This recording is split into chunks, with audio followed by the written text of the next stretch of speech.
Você já se perguntou se Deus está mesmo no controle, quando tudo está errado? José tinha 17 anos e Gênesis 37, verso 2 fala sobre um sonho e uma promessa, uma túnica que despertou inveja. José teve um sonho e seus irmãos odiaram por isso. Deus mostra o futuro, mas não mostra o processo. E o processo de José foi muito duro, traído pelos próprios irmãos. E quando fala em Gênesis 37, venderam José por 20 moedas de prata. Mostra uma história de rejeição, injustiça, abandono, que nem parece o caminho de alguém escolhido. Mas observe, o Senhor era com José. Ele está na casa de Potifar, quando ele era escravo, mas Deus está com ele. Ele prospera a casa de Potifar. Então vem outra injustiça, uma acusação falsa, uma prisão, mas a história se repete. O Senhor era com José. Isso é uma teologia de providência. John Piper define isso como a soberania ativa de Deus guiando todas as coisas para seus propósitos. Nada em José foi acaso. Sabemos que todas as coisas cooperam para o bem daqueles que amam a Deus e andam segundo o seu propósito. Diz os que cooperam. Anos se passam, silêncio, esquecimento. Você já se sentiu esquecido por Deus, mas o céu nunca esquece dos seus. No tempo certo, em Gênesis 41, fala: o faraó sonha, José é chamado, e um único dia ele sai da prisão para o governo do Egito. Gênesis 41, verso 41, diz: eis que tenho constituído sobre toda a terra o Egito. O que parecia atraso era posicionamento, o que parecia perda era preparação. Agora chega o momento mais poderoso da história. Gênesis 45, os irmãos vêm ao Egito, ficam diante daquele que haviam vendido.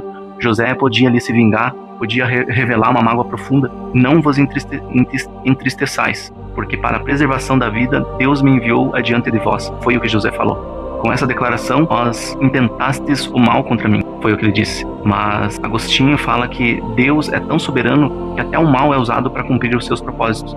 Agora veja a conexão com Cristo disso.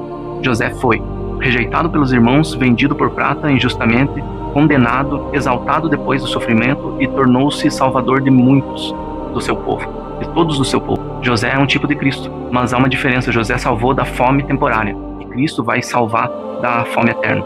Ele diz: eu sou o pão da vida. Agora aqui está a aplicação. Você pode estar no poço, pode estar na casa errada, pode estar na prisão, mas Deus é com você. O final ainda não foi escrito. O sonho que Ele te deu não morreu, está em processo. E talvez hoje você precise declarar: o mal define minha história? Não. Vamos entrar no final de Gênesis, a mudança da família de Jacó para o Egito e como isso prepara o cenário para o êxodo. Porque o que começa com promessa agora está se tornando uma nação. Tudo começou com um homem, Abraão, uma promessa e uma terra.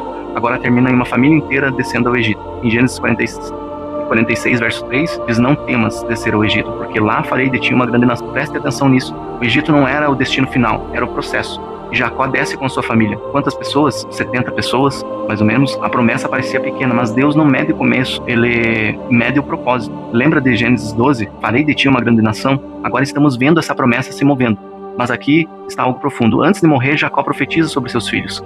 E quando ele chega em Judá, ele diz algo impressionante: o cetro não se arredará de Judá, até que venha Siló. Essa é uma profecia messiânica. A linhagem real viria de Judá. Em Apocalipse 5 fala sobre isso, o leão da tribo de Judá. Gênesis não termina apenas com crescimento, termina apontando para o rei. Agora observe José no final da vida. Deus certamente vos visitará e vos fará subir da terra. O Egito não era o fim, a promessa ainda estava ativa. E em Hebreus 11, verso 22, diz que José, pela fé, mencionou o êxodo dos filhos de Israel e deu ordem acerca dos seus ossos. Ele morreu olhando para o futuro. Gênesis começa: no princípio criou Deus, e termina com: e o puseram num sarcófago no Egito. Gênesis 50, verso 26. Começa com vida, termina com caixão. Por quê? Porque o pecado entrou no mundo, mas a história ainda não terminou. O caixão não é o ponto final, é apenas uma vírgula na história. Porque Êxodo está chegando, e aqui está a grande lição teológica no final de Gênesis. Deus cumpre as promessas no tempo dele. E 2 Pedro 3 diz: o Senhor não retarda a sua promessa. Às vezes o cumprimento passa por processos, mudanças, transições, mas a promessa não morre. Agora a aplicação direta. Talvez você esteja no Egito, um lugar que não parece definitivo, mas Deus pode estar formando algo maior. Começou com um homem, agora já é uma família grande.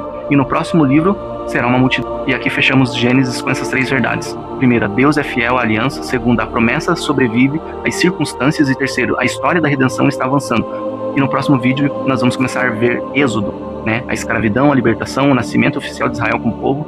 E se você chegou até aqui e está acompanhando no YouTube, comenta, a promessa continua. E se prepara, porque Deus ainda vai fazer grandes coisas, O Deus de promessas, o Deus que abre mares.